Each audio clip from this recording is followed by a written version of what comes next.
Gagawin Menteri Kelarai ban penkelano igi kendon janga Meghalaya Building Bylaws arajar arpuai. Ban pendunai ke jingdon kambon ke jaka na kebenta ban yo sedang projek di Bagerpang neki special project ke jaka ke badan hasor. Menteri ke Sarkar jela uba wailat miki shla ulong ba ke Sarkar ke ajing menjur ke neki jing penkela ya ke kendon janga Meghalaya Building Bylaws arajar arpuai.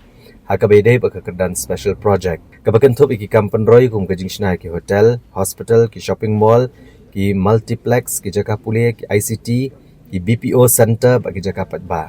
Boleh tu bahaduk mentah banle ke project dan kam haduk sanpo hajar square feet ke jaka. Bad arpo hajar square feet kum ka single cover area. Nrila saki babu ni gibreo kim don bon ke jaka ke bahaya haduk sanpo hajar square feet.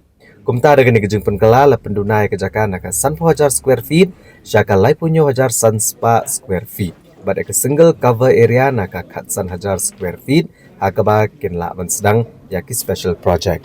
It's for because to give the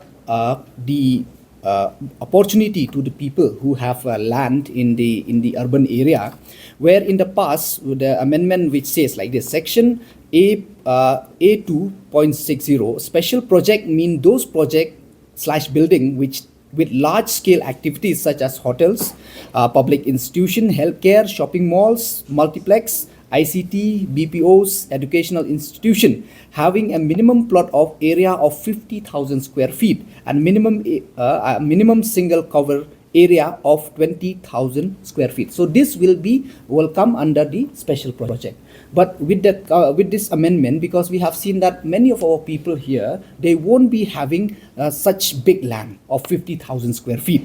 So that's why with this amendment, we have reduced this area from 50,000 square feet to 37,500 square feet and a minimum single cover area of 15,000 square feet. So means like more like the people can really who have this much of land, they can build the special project where they can get more story building.